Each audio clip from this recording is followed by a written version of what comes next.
Today, we come to what I think is the hardest message to prepare. Not because the issue at hand is irrelevant or insignificant, but because it is the most difficult to make sense of. Okay, let me introduce this issue with some things, by sharing with you some things that I'm not so proud of, right, to do it publicly. Okay, but I'll do it anyway. Okay, firstly, I feel indifferent towards environmentalism. My wife puts in a lot of effort into recycling. Okay, but my natural inclination is that I just throw them into the bin. Why need to bring downstairs to the recycling bin? She strongly feels that we should do our part to save the planet. But I can't help thinking and feeling, how is one person's effort going to change the planet? And one of her favorite phrases to get me to use lesser electricity at home is, let's save some polar bears.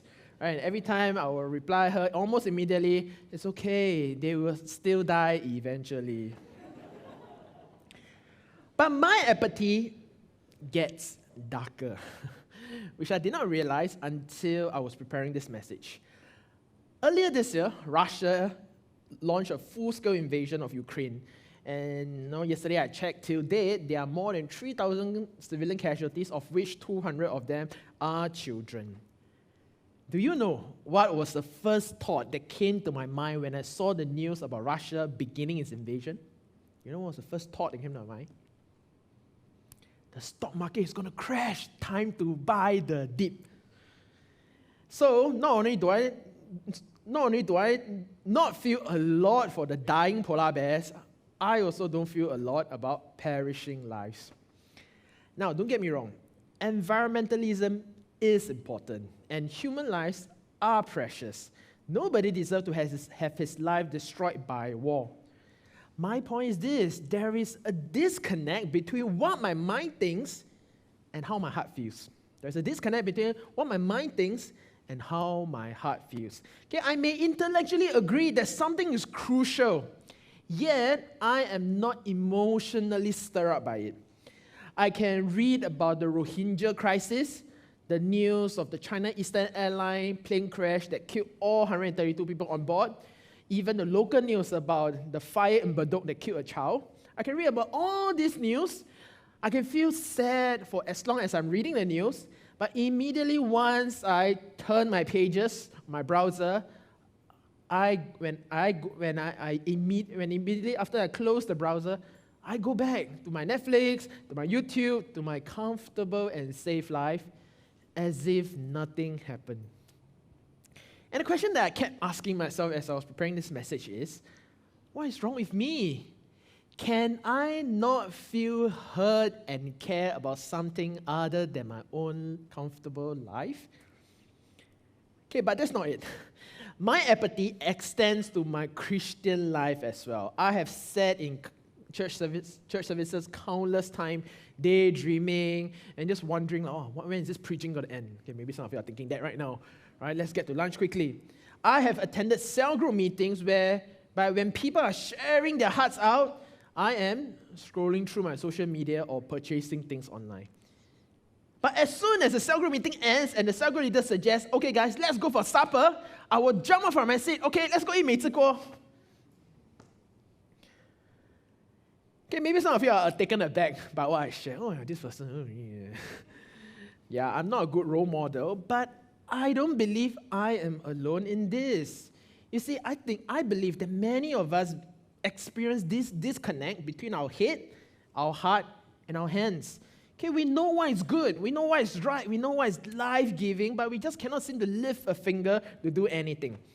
Okay, we know that doing some devotion, some reflection will be good for us. Okay, but we rather press play on the next episode of the drama that we're on. We know that coming for in-person church gathering, pray and praise, church services, cell group, might inspire us spiritually, but we rather just slack at home or nua at home. The problem with apathy is that we are captivated by the things that we don't really care about, and we are lukewarm to the things that mean the most to us. Okay, we don't act on what we are supposed to act on. but we are energized by the things that we should probably ignore. You know, one of the biggest complaints my wife have about me is that I'm always very sleepy right? When I spend time with her. I'm always like falling asleep whenever she talks. But as soon as I sit in front of my computer at home, I am so energetic. Yeah, I'm not talking about? Hey, husband, also don't be silent. You know you're guilty. You see, guys, if we are honest to ourselves, we don't actually want our lives to be controlled by apathy. We want to live an inspired and invigorated life, full of vitality and drive. We don't want to go through the motion, follow where the wind goes, or be a sloth, right? Just listen to our own appetite. Okay, we want our lives to be directed by a purpose and our days to be driven by passion. Okay, we want our lives to be directed by a purpose and our days to be driven by passion. Okay, all of us here, we want to live for something bigger than our own lives. Okay, and we want our hearts to be captivated by that one thing. Okay, maybe for some Christians here, you feel discouraged about the state of your spiritual apathy. Right? You know that the eternal destiny of your friends and family hang in the balance, yet in your heart you feel no compulsion to do anything about it. You know that the world is dying, the world is struggling, people are dying without knowing Jesus, yet in your heart you feel no compassion to want to do something. You know that it's good for you to participate in a community of believers, yet you choose to give in to convenience. So when we see other Christians who seem to be on fire for God, you then ask yourself, what is wrong with me? Helen Keller once said this about apathy.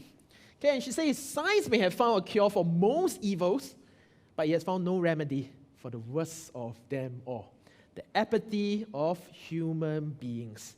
Okay, Keller may have written this within the global context, okay, but this is also true in our personal context. There is a toxin called apathy in our system, and it is pulling our hearts in the opposite direction of where we want to be, and that's what we desperately need to get it out. Okay, so for today, my goal is modest. I just want to get all of us here to start thinking and worrying about apathy. It is not just important to do the right things in life. It is even more important to feel the right things. Help me tell your neighbor, feel the right things. And to get us to start thinking and taking steps to resist apathy in our life, I want to refer us to a portion of a letter found in the Bible. So let's read from Colossians chapter 3. Starting from verse 1, since then you have been raised with Christ, set your hearts on things above, where Christ is seated at the right hand of God. Set your minds on things above, not on earthly things, for you died, and your life is now hidden with Christ in God. When Christ, who is your life, appears, then you also will appear with him in glory. Okay, right here, the writer Paul is exhorting his readers to live their life differently now that they have become Christian. Paul is aware that our nature remains the same after becoming Christians. But because our status is different now that we have been raised with Christ, we are called to live a new life that is fitting of our salvation. Okay, so today from this passage, I want to share with you 3 things that we need to instill in order to purge apathy from our lives. Are you guys ready? You guys ready? Okay, and the first thing is this. We need to cultivate the right affection. In my cell group, there is a married couple who are parents to an infant. And one day over lunch, we discussed at length about the topic baby-led weaning. You know what's baby-led weaning? You cannot? Not? Don't know? Okay. I thought you all this service should know, right? First service, all staring at me. Right, baby-led weaning basically is to let babies feed themselves, right? Feed themselves and try out different food. Okay, you can Google after this service, not now. And I was amazed at this new approach because I don't think my parents ever gave me a choice about my food when I was young. Okay, and eventually our discussion went deeper and we came to the crux of the topic. which is the age-old question, nature or nurture? Are children internally pre-wired to possess certain preferences, or can they be externally influenced? Okay, I think any parents who have dealt with their young toddlers lying for the first time must have felt both exasperated and bewildered. Hey, where did my kid learn how to lie? The wife will think, hey, must be the husband. And the husband will think, hey, must be the mother-in-law. Okay, I love my mother-in-law, by the way. Christianity gives us a coherent answer, right, to this age-old debate. It is both nature and nurture. Okay, all of us are born with a sin nature. Okay, we all have the propensity to sin and do the wrong things. Okay, and this is why toddlers don't need to be influenced and taught how to lie, cheat, and steal. Okay, but yet we know the importance of nurturing our children, okay, to teach them how to choose against their inclination and choose to do the right things. But it's not just the children who need to do that.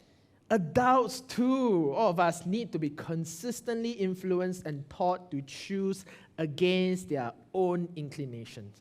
Okay, and that's the first thing that Paul tells us to do. Come, let's read that part again. Since then, you have been raised with Christ. Set your hearts on things above where Christ is seated at the right hand of God. Okay, the phrase set your hearts on things above tells us one thing about ourselves. Okay, our problem is that we have set our hearts in the wrong places. Okay, we are experiencing problems in life because we have given our love and affection to the wrong things and wrong people. Okay, Paul then went on to explain more about our sin nature. And this is what it says. Put to death, therefore, whatever belongs to your earthly nature. I can underline those words. Sexual immorality, impurity, lust, evil desires, and greed, which is idolatry. Because of these, the wrath of God is coming. You used to walk in these ways in the life you once lived, but now you must also rid yourself of all such things such as this: anger, rage, malice, slander, and filthy language from your lips. Okay, on the surface, it might seem like Paul is giving us a list of deadly sins, but he is really trying to help us to understand our earthly nature, our sin nature. Okay, we engage in all these activities because we love and desire the wrong things and wrong people. Okay, what has all this got to do with apathy? We feel apathetic about certain things or people not because we think they are unimportant. Okay, let me say that again.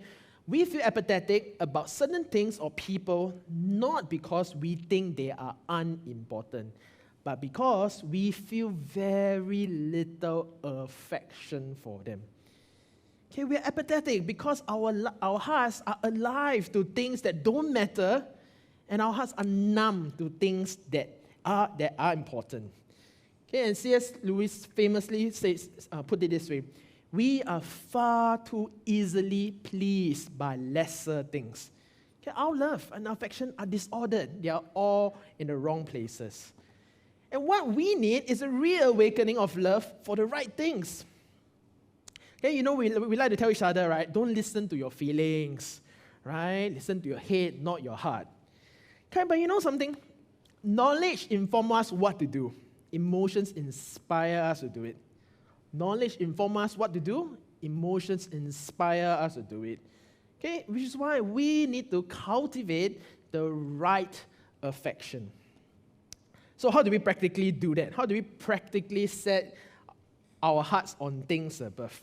Okay, do we just tell one another on Friday, hey, stop feeling apathetic, you need more passion? Do we do that? Okay, we know that doesn't work, right? Just by telling somebody to be more passionate. Okay, we simply cannot just turn something on and off just like this. Okay, and this is why it is important for us to see that affection, the feeling, can be changed and developed. Thomas Kaimus, a Presbyterian minister, he put it this way: the heart's desire for one particular object can be conquered, but its desire to have some object is unconquerable. The only way to dispossess the heart of an old affection is by the expulsive power of a new one. Okay, for us to experience stronger affection for the important things, we need to dislodge our existing affection for the trivial things. Okay, that sounds a bit fluff, but how do we do that practically? Okay, let's use a real-life scenario of loving our spouses, okay, as an illustration. Okay, let me ask all of you, how do you grow in affection for your spouse? How do you grow in affection for your spouse? Maybe some of you right now are thinking, spend time together, go to New Zealand together, buy gifts for her, give words of affirmation to him. But the question is not how you show love to your spouse. Rather, the question is, how do you grow in affection for your spouse? How do you feel a deeper sense of love towards him or her? One of the things I consistently do is to make sure that I don't give my affection to other women. And the irritating thing about young ladies becoming influencers is that you see a lot of their photos on social media. Do you know what I'm talking about? Right? You see a lot of young, pretty, sexy female influencers on social media all the time. They will put on nice makeups, they will dress attractively, even post seductively, okay, to attract more followers or to draw more attention to the products they are advertising for. And for a while, I will find myself scrolling through some of their photos. And I can understand why men, both young and old, both Christian and non-Christians, will follow these influencers. But after a while, I realized that these photos do nothing for me but to rob me of my affection for my wife. So I decided that I need to do something drastic.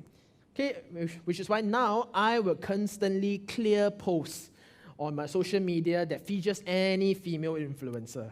I would just say, see less of this content. I do not want to see this content, right? I will constantly clear posts, right, so that the algorithm knows, right, what I do not want to see. Okay, and today, feel free to check my phone later on my Instagram Explore page. Okay, you will see none of those. Okay, the only thing you will see is guitar, badminton, and chess content, right, on my social media feed. Not just that, I like to look at old photos of my wife. I like to look at old photos of my wife, and I think to myself, oh, she's so cute. I'm so blessed to have her in my life. And why do I do that? Because I want my affection for her to only grow stronger. I only want to be captivated by one woman. You see, guys, if apathy is about feeling numb towards certain things or certain people, if apathy is about feeling numb towards the important things, then the way to deal with it is to condition ourselves to feel numb towards the trivial things. If apathy is about feeling numb towards the important things, then the way to deal with it is to condition ourselves to feel numb towards the trivial things. The more numb we feel about the unimportant things, the more we can give our heart to love the important ones. And for the Christians, if you want to love God more, it is not just about doing more spiritual activities. Okay, one of the most common concern that young people tell me is that they feel very far away from God, right? Feel spiritually dry. And I will ask them, so what are you doing about it? And they will say, yeah, I try to pray more, Lord. I try to read more, Lord. Right? So we always think of loving God in terms of more activities. Okay, but listen to this. Loving God more is also about loving the world less. Okay, loving God more is also about loving the world less. You know, in the pastoral team, we like to say that our Chinese pastor, Pastor Gracie, is the most spiritual person of us all because she's always keeping herself away from the worldly influences. You see, there is nothing morally wrong with drinking alcohol, listening to pop music, watching dramas, or earning more money. But the point is, the less we love these things, the less we love the things of the world, the more we can give our hearts to love the things that matter to God. The more we will feel the passion for the Lord. And we can see this evident in the life of Pastor Gracie. So how do we live a life of cultivating the right affection? Okay, and that brings us to the second point. Okay, we need to give the right attention.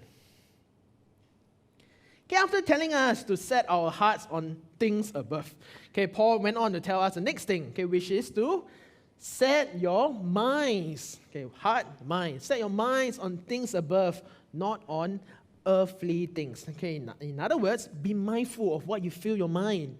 Give attention to the right things, because what you fill your mind will shape your life. Okay, this week, the news reported that a 29-year-old self-radicalized Singaporean was detained in April this year under the Internal Security Act. Okay, he made preparations to travel to overseas conflict zones to undertake armed violence, and he even tried to persuade his family and friends with his radical views. Okay, the ISD Internal Security Department revealed that his path to radicalization started when he was introduced to online sermons of foreign radical preachers. He was so influenced by the teachings that he was willing to leave the comfort in Singapore and lay down his life for Taliban in Afghanistan. You know, all of us, including our children, may never be radicalized. And we can only wonder, right, why would such thing happen? But the fact remains, what you fill your mind will shape your life. Okay, what have you been filling your mind with? And I think the last 2 years of the pandemic, especially, all of us, right, we have been thinking about how to make our own lives more comfortable. Okay, to quote Pastor Craig Rochelle from Life Church, when he preached a similar message on apathy, he says this. He says that we are blessed and cursed with comfort. Okay, we are blessed and cursed with comfort. Okay, what does it mean? Okay, think about it. We are so incredibly blessed, okay, with comfort. Okay, we at the press of a few buttons, you can get almost anything delivered to your doorstep within a matter of hours. I have a Google Assistant in my bedroom, and at a simple command, I can turn off the light and the fan. And you know, last time in the past, we used to catch one episode of one drama every week. Do you remember those days, guys? I still remember. This service you don't remember, right? Every week, you can only watch one episode of the one drama. Then in between got what? Advertisement, aka toilet break, right? But today, with Netflix and Disney Plus, we can binge watch all the seasons of one drama without pause.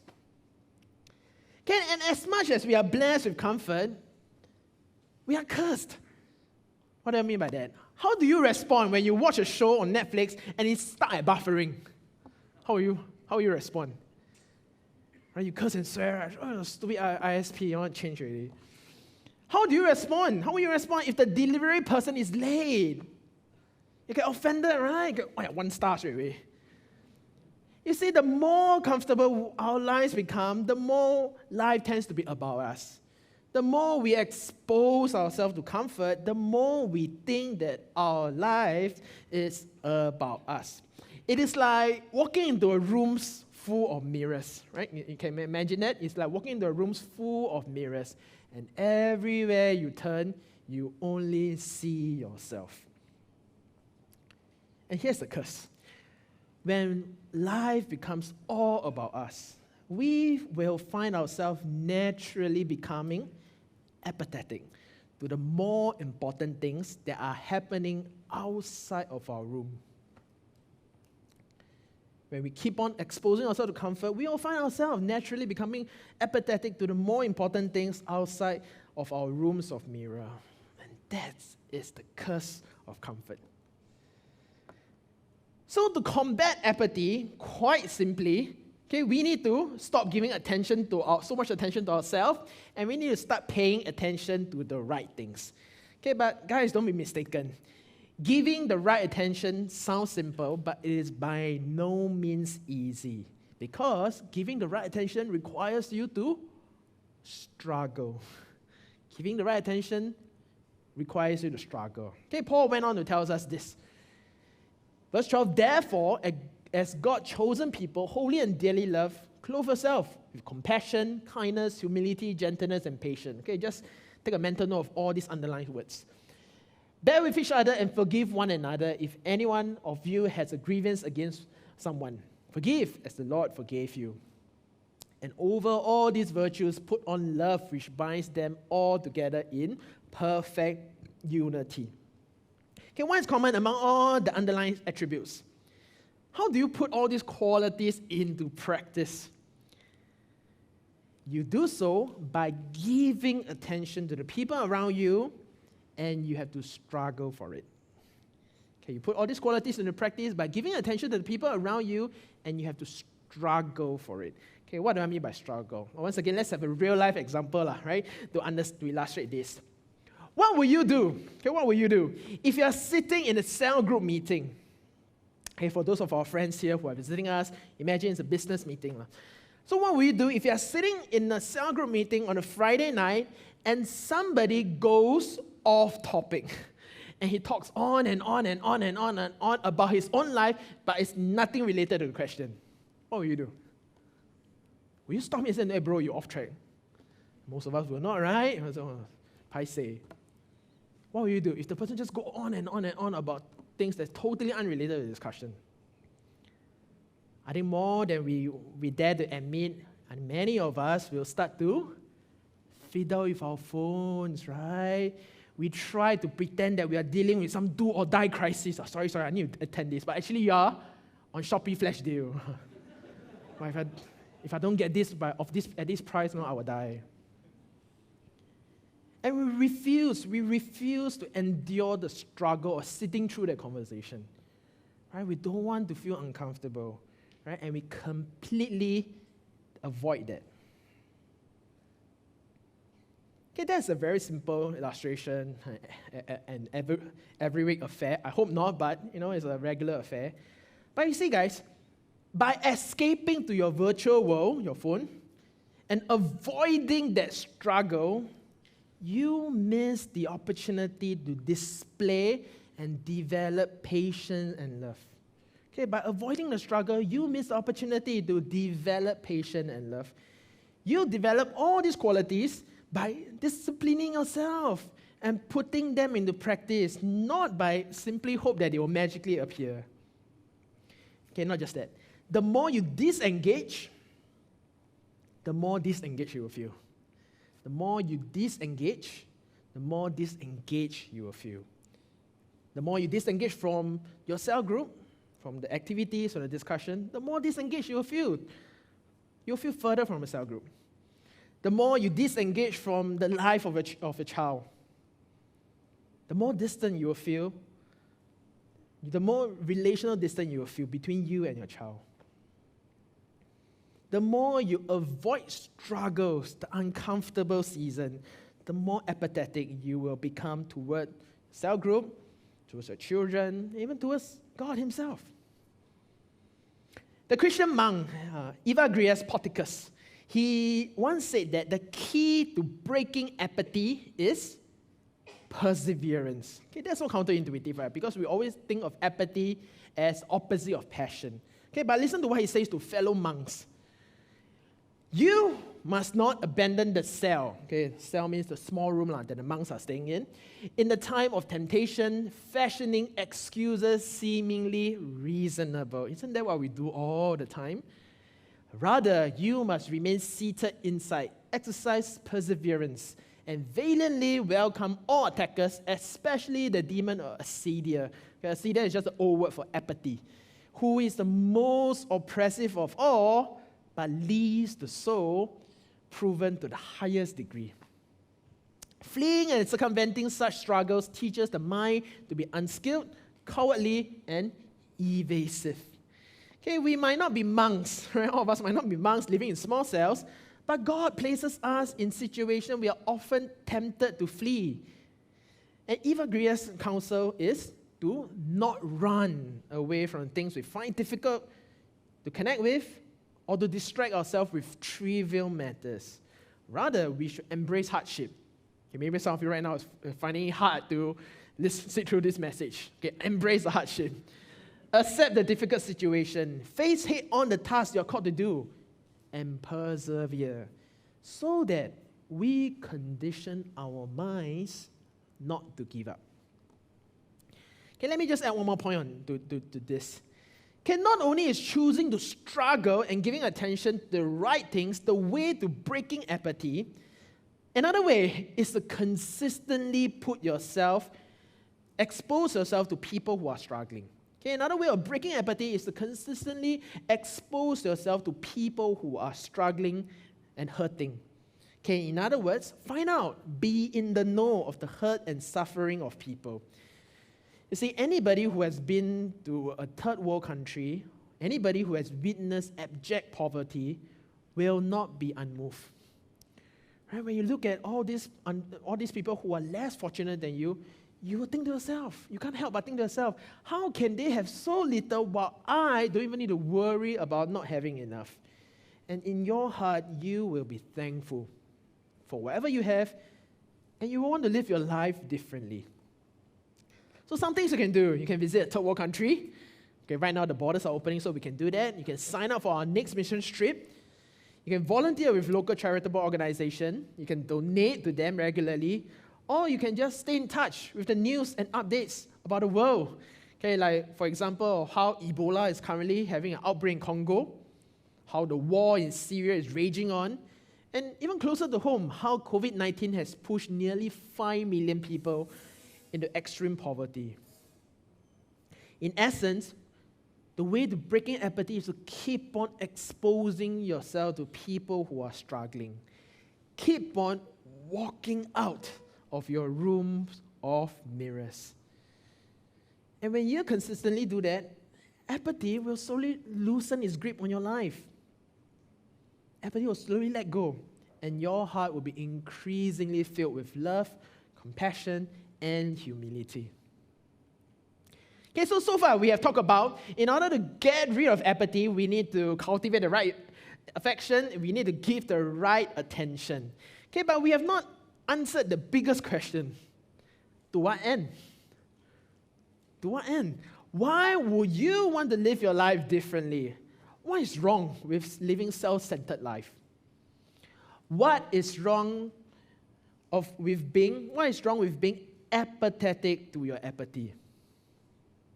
Okay, I think this is where Christianity differs from all other religious and philosophical schools of thought. Because not only does Christianity tell us what to do, not only does it tell us a better way to live life, but it also gives us a purpose to live life. Okay, and the third point is this: to combat apathy, okay, you need to set the right ambition. Okay, recently I heard someone share a pro tip on child raising. Okay, what is the question that you ask children, right, about ambition? How will you phrase your question normally? If you want to ask your child what is his or her ambition, how will you phrase your question? I think most of us, right, 99% of us will say, what do you want to be when you grow up, right? And what do you want to be when you grow up? So this person was sharing, instead of asking the question, what do you want to be when you grow up, you should ask, what problems do you want to solve? Okay, what problems do you want to solve? And the more I ponder about this question, the more I think it's a wonderful question. Because firstly, we help our children to understand that their worth is not defined by their career.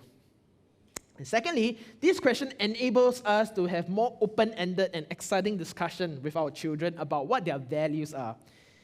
And thirdly, which I think is the most important, this question sets our children up to want to live a purposeful life that is beyond just seeking glamour, seeking money, seeking material enjoyment. And here's the thing, if we think that it is important for our children to live a purposeful life, then surely it must be important for us as well, right? If we think that it's important for our children to live a purposeful life, then surely it must be important for us as well. You see, our greatest need in life is not for materials. Our greatest need in life is for meaning.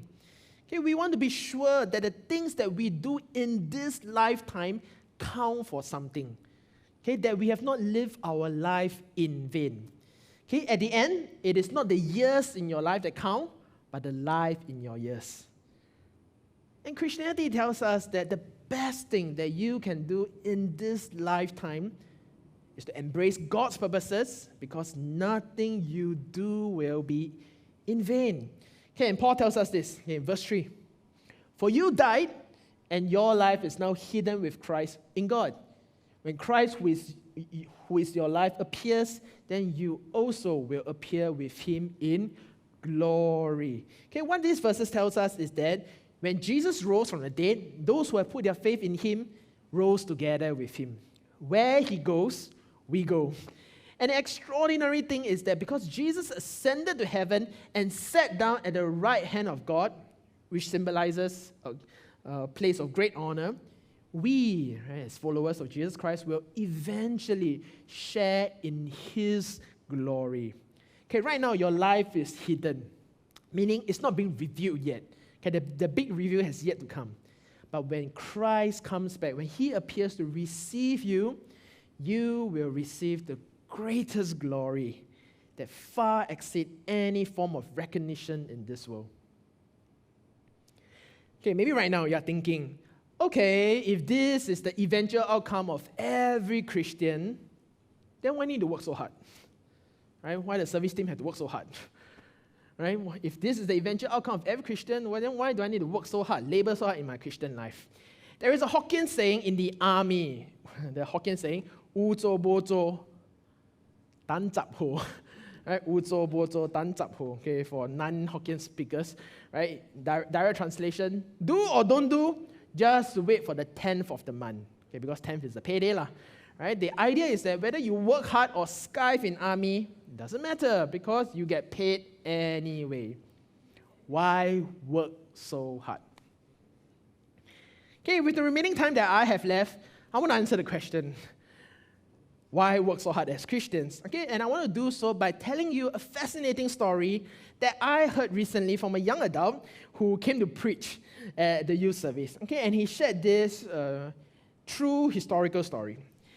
There was once a boy named Temujin, that's his name. He lived in Mongolia about 800 years ago. Mongolian then was a very chaotic place, made out of different tribes of people fighting all the time. Temujin was a prince, but his father was killed when he was still young, and his family was chased out of the tribe by their rivals. So Temujin grew up poor and starving, and he was constantly on the run. At some point, he was even captured and thrown into prison, but he managed to escape. Some years later, he got married, but his wife was kidnapped and raped by a rival tribe. And he had to fight a war to rescue her. Okay, Temujin was a talented and determined person. He eventually managed to gather an army, and he went about putting Mongolia into order. He began to unify all the different tribes, assimilate them, and reform them into one single nation. When he was finished, he realized that it wasn't just Mongolia. The whole world was full of chaos. Everybody was fighting each other, and other countries will routinely attack the Mongols. So he decided to put the whole world, the rest of the world, into order too. So he set out to conquer, and his army trampled unstoppably over China, over Russia, and Middle East. Nothing could stand in his way. Okay, even till today, his empire remains the biggest land empire that has ever existed. He became so powerful that people began to call him Genghis Khan. Okay, Khan is the Mongol word for ruler or king. Genghis means universal. So Genghis Khan means universal ruler. Okay, later on, his son will give him the title Ka Khan, which means King of Kings. And in one of his earlier battles, Temujin was shot in the neck by an enemy warrior. Okay, the arrow was poisoned, but one of his companions saved him by sucking the poison off of his wound. He won the battle anyway, and when it was over, he gathered all the captured enemy warriors together, and he asked, "Who shot my horse?" Okay, of course, nobody dared to admit, right? Because they don't want to die. But eventually, the guy who shot him stood up and owned up. "It was me, except that I didn't shoot your horse, I shot you." Right? You can imagine the rest of the people gasping, "Oh oh my goodness, this guy sell liao. You're a dead man. Genghis Khan stared at the man for a long time, and then he said, make this man one of my generals. Now, just imagine yourself as that guy. How would you feel about Genghis Khan? I think if it were me, I would worship him. I will be loyal to him for the rest of my life. I will do anything for him. I wouldn't even need to ask him. If I thought he wanted me to do it, I would offer to do it already. I would tell my friends, my family, my colleagues, my children, my fellow soldiers, everyone I know how amazing this king is and that they should follow him as well. I will lay down my life for him. And that's exactly what that guy did. Okay, he was nicknamed JB, okay, which means the arrow, okay, probably because of the incident. And he became one of Genghis Khan's most famous and trusted generals. Okay, many years later, JB volunteered to lead a campaign into Eastern Europe, but he died on the way back. Okay, some historians say that he probably died leading a rearguard action to buy the rest of the army time to prepare for battle. JB really did lay down his life for the Khan. And you know something? We are all in that position. The true King of Kings, the true universal ruler, he's appearing again. And this time, he is going to stamp out chaos, he's going to crush evil, he's going to bring peace, he's going to put the world into order. But to do that, he must punish all sin and destroy all opposition. And you know what? That means all of us. Okay, we are not the good guys here. We are not even the neutral party. We are the villains, the rebels, the source of disorder in this world. And we deserve destruction. Okay, but instead, Jesus offers to spare our lives. And he did so at the highest cost to himself. He willingly gave up his glory in heaven to trade places with us. He took the punishment we deserve upon himself so that we would not have to bear it. Okay, to spare our life, Jesus had to give up his own. And now, okay, don't miss this, through Christ, God offers not only to spare us, but also to adopt us into his family as children of God. You see, JB was made a general, but we are offered something far greater. Membership in God's royal family. Okay, we are given an even more honored place at the side of a far greater king. And one day, we will appear with him in glory. Okay, let me close. Okay, let's go back to our story, okay, about JB. Do you think JB ever went to Genghis Khan, right? Or went to his presence and said, Your Majesty, I'm so sorry. I didn't study your instructions that you gave me. Last night, no feels right? No feels, I was tired. Later on during the battle, I will wing it then we see how right? Win-win, lose, win-win lose, then. Or do you think he will tell Genghis Khan, I don't like this law that you put in. I don't agree with it, so I'm not going to follow it. Or, Your Majesty, I cannot get along with this other general. He is not from my tribe. We cannot connect. His EQ very low, so incompatible. Please don't make me work with him. Do you think he ever said any of those? I would like to think no. Because JB died for his king, and he thought it was worth it. Okay, for the rest of us who are Christians, okay, we might not be called to die for our faith. But if we understand what our king has done for us, as well as how JB has understood about what his king has done for him, okay, our lives will never be the same anymore. Our lives will not remain the same. If we understand what our king has done for us, then we will not want to stay the same. Our ambition in life will be to fulfill his plans for the world and to bring him glory. Our ambition in the world will not to seek our own comfort, seek out our own material possessions, seek achievements. But our ambition in life will be to say to our King, let your will be done. Not my will, but let your will be done. Okay, and we will do exactly like what Paul says, okay, in his closing statement for Colossians chapter 3. Verse 17, and whatever you do, whether in word or deed, do it all in the name of the Lord Jesus, giving thanks to God the Father through him. You see, apathy will have no place in our lives.